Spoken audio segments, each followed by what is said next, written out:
कुंडली क्या है?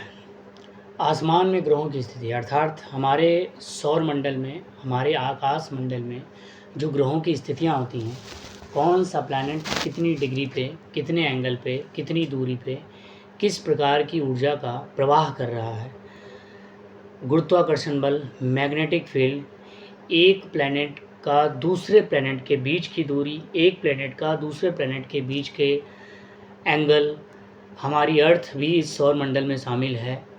हमारी गैलेक्सी का जो सौर मंडल है, इस सौर मंडल में हमारा अर्थ यानी हमारी धरती भी उसी तरीके से घूम रही है जैसे बाकी के प्लैनेट घूम रहे हैं, और वो सभी एक दूसरे के बीच में ही घूम रहे हैं। कोई भी स्थिर नहीं है, हर चीज़ घूम रही है, वाइब्रेट हो रही है, जिसका असर एक दूसरे प्लैनेट पे पड़ता रहता है। लेकिन चूँकि हमारी पृथ्वी पर, हमारी धरती पर जीवन है, अर्थात पेड़ पौधे, मनुष्य और जीव जंतु सब कुछ होने के कारण जितनी भी ऊर्जाएं हैं, उन ऊर्जाओं का प्रभाव महसूस होता हुआ दिखाई देता है।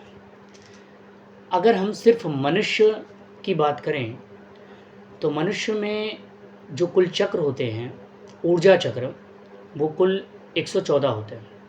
114 ऊर्जा चक्रों में से 112 ऊर्जा चक्र इस नश्वर शरीर के भीतर होते हैं और 2 हमारे आभा मंडल अर्थात हमारे बाहरी आवरण में होते हैं। जैसे जैसे हम ध्यान अथवा साधना करते हैं या उस ऊर्जा क्षेत्र के लेवल को, स्तर को संतुलित करने की कोशिश करते हैं, वैसे वैसे ये ऑरा हमारा बढ़ता जाता है।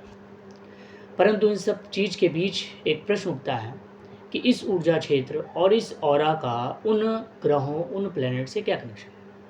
वास्तव में यूनिवर्स अपने आप में ही परफेक्ट है, सब कुछ पहले से ही मौजूद है, पहले से ही तय है। जो चीज़ पहले से ही तय है, पहले से ही मौजूद है, भला उसके बारे में हम क्या बता सकते हैं? तो अर्थात हम सिर्फ कैलकुलेशन कर सकते हैं। तो कुंडली ग्रहों का और इस नश्वर शरीर का अर्थात इस धरती से जो तालमेल है, उनकी ऊर्जा का जो प्रभाव है, उसका कैलकुलेशन करने के लिए जो हम गणित, भूगोल और विज्ञान का इस्तेमाल करते हैं, वही कुंडली है।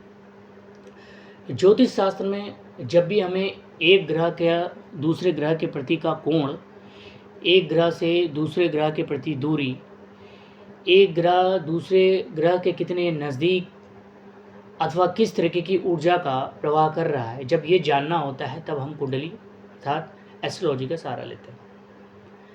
इसमें भी हमारी 9 प्रकार की ऊर्जाएं हैं। उन 9 प्रकार की ऊर्जाओं में से 7 प्रमुख ऊर्जाएं हैं। 7 प्रमुख ऊर्जाएं 7 प्रमुख ग्रहों से जुड़ी हुई हैं। 2 छाया ग्रह अर्थात 2 ऐसी ऊर्जाएं हैं जो कहीं ना कहीं हमारे चंद्रमा से जुड़ी हुई हैं, हमारे चंद्रमा के ही साउथ और नॉर्थ नोड से जुड़ी हुई हैं, इसलिए उन्हें छाया अर्थात माया भी कहा गया है। परंतु ये 7 प्रमुख ग्रह आखिरकार हमारे शरीर के 7 प्रमुख चक्रों से कैसे जुड़ी है? 7 प्रमुख चक्रों से 7 प्रमुख ग्रह हमारे जन्म के पहले ही जुड़ चुके थे, जब हमारा फर्टिलाइजेशन शुरू हो गया और हम जन्म के लिए तैयार होने लगे। जैसे जैसे हम जन्म के लिए तैयार होने लगे, तभी ये सारी ऊर्जाएं कनेक्ट हो चुकी थी, जो कि हमारे माता पिता के द्वारा हमें डीएनए के रूप में मिलती है।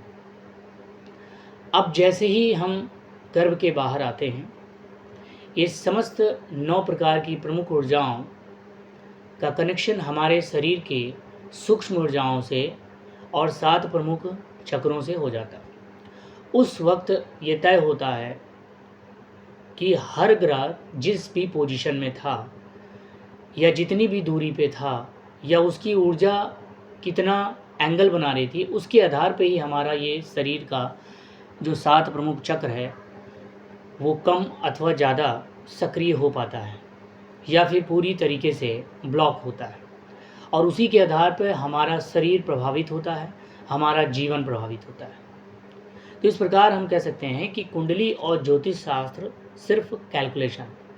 जहाँ तक कि प्रेजेंट, पास्ट और फ्यूचर की बात करें तो प्रेजेंट, पास्ट, फ्यूचर तीनों एक साथ चलती है हमारी सांसों में, हमारे यूनिवर्स में इसका सिंपल सा जीता जाता हुआ उदाहरण है कि सूर्य की किरणें हमारी धरती पर 8 मिनट 35 सेकंड, सेम दूसरे प्लेनेट पे कुछ और टाइमिंग में, सेम किसी और प्लेनेट पे किसी और टाइमिंग में, कहीं पे आधा घंटा, कहीं 1 घंटा, कहीं 1.5 घंटा, इस तरीके से सभी प्लेनेट पे अलग अलग टाइमिंग में सूर्य की किरणें पहुंचती हैं। तो इसका अर्थ ये हुआ कि हम उस सूर्य की किरणों को 8 मिनट 35 सेकंड बाद अपनी धरती पे देख रहे हैं और किसी दूसरे प्लेनेट पे उसी सूर्य की किरणों को आधा घंटा बाद या 1 घंटा बाद या 1.5 घंटा बाद देख रहे हैं। इस तरीके से हम उस सूर्य की किरणों को पास्ट के रूप में देख रहे हैं। वो ना तो प्रेजेंट है ना फ्यूचर है, लेकिन जहाँ से वो किरणें चली हैं वो प्रेजेंट है और जहाँ पहुँचने वाली हैं वो किरणें वो फ्यूचर है। तो यूनिवर्स में ठीक इसी तरीके से प्रेजेंट, पास्ट और फ्यूचर तीनों एक साथ होते हैं, जहाँ समय स्थिर होता है। ठीक उसी प्रकार जैसे कि हमारे पास मुख्य 10 डायमेंशन है, 10 आयाम हैं और 10 आयामों के 64 उप आयाम हैं, लेकिन उन सब से एक साथ कनेक्ट होने के लिए हमें 0 डायमेंशन में जाना होता है, पूर्ण रूप से स्थिर, शांत, एकाग्र, ध्यानमग्न। तब जाके हम सभी डायमेंशन को, सभी आयामों को समझ के अपनी ऊर्जा का संतुलन करता है। इन सभी की ऊर्जा का संतुलन और इन सभी आयामों को समझने की प्रक्रिया लिखित रूप से एस्ट्रोलॉजी अर्थात कुंडली में की जाती है, जो कि विज्ञान, खगोल और गणित के माध्यम से संभव है। यही कुंडली है।